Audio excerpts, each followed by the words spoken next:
Akashvani presents Morning News.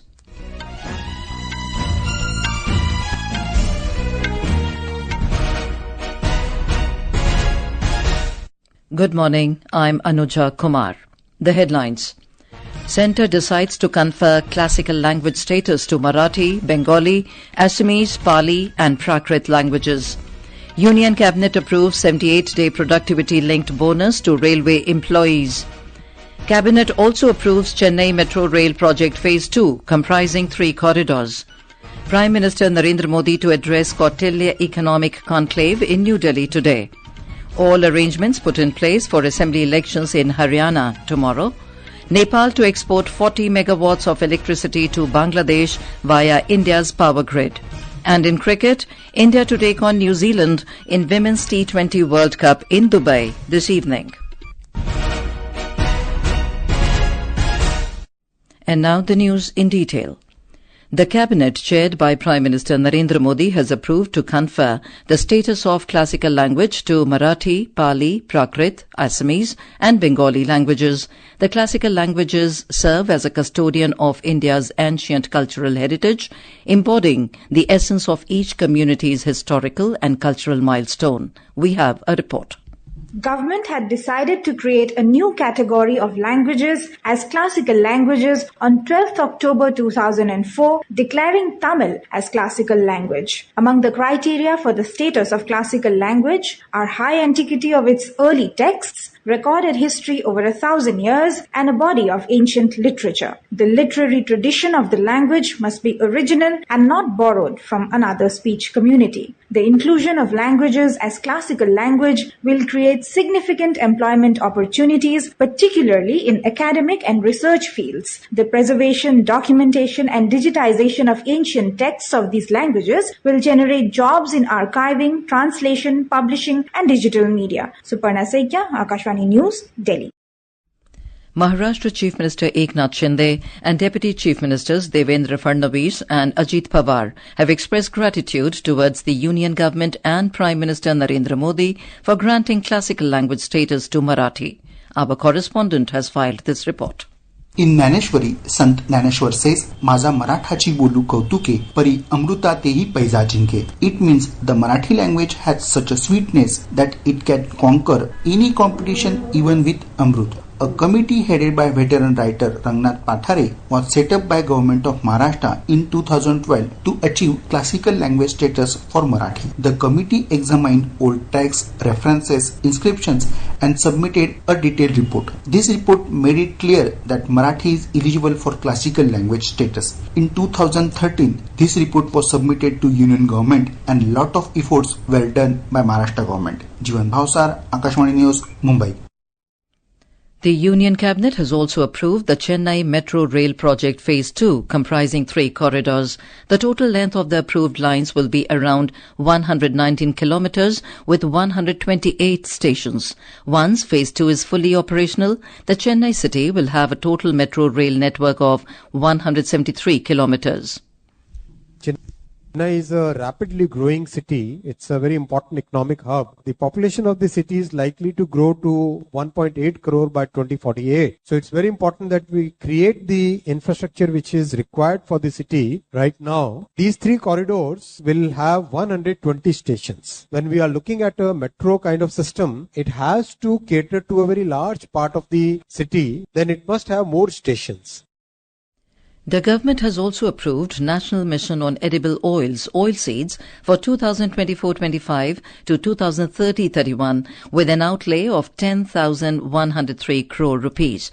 This has been done with an aim to make India self-reliant in oilseed production in next 7 years. Pradhan Mantri Rashtriya Krishi Vikas Yojana was also approved to promote sustainable agriculture and Krishonnati Yojana to achieve food security for agriculture self-sufficiency. The Union Cabinet has approved productivity-linked bonus of 78 days for over 11,72,000 railway employees. The bonus amount will be 2,029 crore rupees.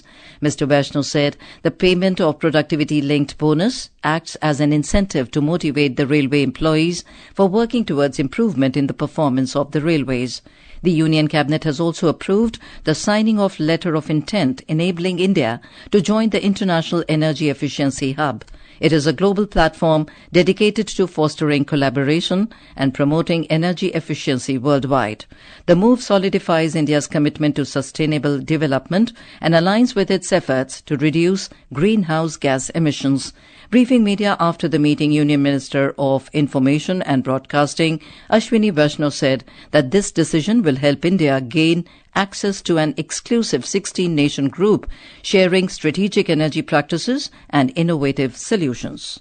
India will become a member of Energy Efficiency Hub. And practically every large country, large economy in the world is today part of this Green Energy Efficiency Hub. So this is a very important decision which has been taken, which will have a long-term positive implication for our economy. Prime Minister Narendra Modi has expressed delight at the inclusion of Marathi, Pali, Prakrit, Assamese and Bengali into the list of classical languages. In a social media post, Mr. Modi said, "Our government cherishes and celebrates India's rich history and culture." The Prime Minister said the Union Cabinet's approval of the Phase 2 of the Chennai Metro Rail project will help in easing traffic and improving sustainability and economic growth. On the government's decision to create a national mission on edible oils oilseed, the Prime Minister said this mission will boost domestic oilseed production, support hardworking farmers and encourage sustainable agricultural practices. All arrangements have been made for the assembly elections in Haryana. The single-phase election will be held for 90-member assembly tomorrow. There are 1,031 candidates in fray, which include 930 males and 101 females. Haryana Chief Electoral Officer Pankaj Agarwal said that among these candidates, 464 are independents. The state has more than 2,354,000 eligible voters. A total of 20,632 polling booths have been set up for a smooth conduct of elections. The 12th session of the 15th Kerala Legislative Assembly will begin today. Speaker A.N. Shamsheer said 7 bills will be tabled during the 9-day session. On the opening day, the House will pay homage to the victims of the recent landslides in Wayanad and Kozhikode districts before adjourning for the day. Of the remaining 8 days, 6 days have been earmarked for government business and 2 days for private members' business. The session will conclude on 18th of October. This is Akashvani giving you the news. For quick news updates round the clock, follow us on our X handle at AIR News Alerts. Prime Minister Narendra Modi will address the Kautilya Economic Conclave in New Delhi this evening. The 3rd edition of the Kautilya Economic Conclave will be held from today till the 6th of October. This year's conclave will focus on themes such as financing the green transition, geo-economic fragmentation, and the implications for growth, principles for policy action to preserve resilience, among others. The CBI yesterday arrested Trinamool Chhatra Parishad TMCP leader Dr. Ashish Pandey, a close aide of former principal of RG Kar Medical College and Hospital Sandeep Ghosh, in connection with the financial irregularities at the institution. He was summoned to be present at the CBI headquarters at CGO complex for interrogation. He was reportedly seen in the video clips of the seminar hall from where the victim's body had been recovered. The CBI sources said they are exploring the possibilities of any link between this case and the brutal rape and murder of the young lady doctor at RG Kar Hospital. 3 coaches of a goods train derailed in Ratlam, Madhya Pradesh last night. The derailment occurred on the Delhi-Mumbai route. The train was travelling from Rajkot, Gujarat to Bakania near Bhopal. External Affairs Minister S. Jaishankar will be on an official visit to Sri Lanka today. During the visit, he will meet with the Sri Lankan leadership. Ministry of External Affairs said, in keeping with India's neighbourhood first policy and Sagar outlook, the visit emphasises the shared commitment of the two countries to further deepen the long-standing partnership for mutual benefit. A report. During the visit, Dr. Jaishankar will meet President Anura Kumara Dissanayake as well as Prime Minister Dr. Harini Amarasuriya. He is also expected to have discussions with his counterpart Vijita Herath. The minister's visit reinforces India's commitment towards supporting the island nation, adding more impetus to the Neighbourhood First policy. The visit also underlines the shared commitment of the two countries to further deepen the long-standing partnership for mutual benefits. Ahmed Moin Farooqi, Kashmani News, Colombo. India, Nepal and Bangladesh have signed a trilateral agreement to export 40 megawatts of electricity from Nepal to Bangladesh via India's power grid. The tripartite agreement signed in Kathmandu yesterday enables Nepal to sell electricity to Bangladesh for the first time. Nepal has only been exporting electricity to India. As per the agreement, Bangladesh will now import 40 megawatts of electricity from Nepal.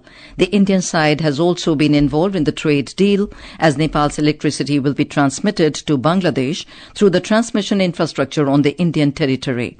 For now, Nepal will transmit the energy to India through the 400 kV Dhalkebar-Muzaffarpur cross-border transmission line before India transmits the equivalent to Bangladesh. In international news, Israel launched strikes on central Beirut overnight, marking its deepest attack into the Lebanese capital to date. The assault resulted in at least 9 casualties and was accompanied by expanded evacuation orders north of the United Nations buffer zone in southern Lebanon. The conflict took a new turn yesterday as the Lebanese army entered the fray, firing at Israeli soldiers for the first time. This engagement led to the death of 2 Lebanese army soldiers. Back home, the India Meteorological Department or IMD has forecast very heavy to heavy rainfall over parts of northeast and south India today. The IMD said Assam, Meghalaya, Arunachal Pradesh, Nagaland, Manipur, Mizoram, Tripura, Sub-Himalayan West Bengal and Sikkim are expected to witness very heavy rainfall today, followed by heavy rainfall over the next 2 days. Heavy rainfall is likely to occur over Kerala, Tamil Nadu, South Interior Karnataka, Rayalaseema and Gangetic West Bengal. And in sports, in cricket, Harmanpreet Kaur-led India will begin their Women's T20 World Cup 2024 campaign against Sophie Devine's New Zealand in Dubai this evening. Meanwhile, West Indies will face South Africa in the match scheduled for the afternoon. Akashvani will broadcast bilingual off-tube live commentary of the match in Hindi and English. We have more from our correspondent. Whatever it takes, yeah. Team India is already slotted in a tough group with the likes of New Zealand, Australia, Sri Lanka and Pakistan in Group A. They will aim to start the tournament on a winning note, having already gained confidence from their 2 warm-up fixture wins. In recent years, India has taken huge strides in the Women's T20 World Cup, finishing as runners-up in the 2020 edition and making it to the semi-finals in both the 2018 and 2023 editions of the tournament. Meanwhile, New Zealand has not reached the semi-final of an ICC event since 2016 and is coming off 10 straight losses in their last T20Is. Manik Sharma, Akashvani News, Delhi.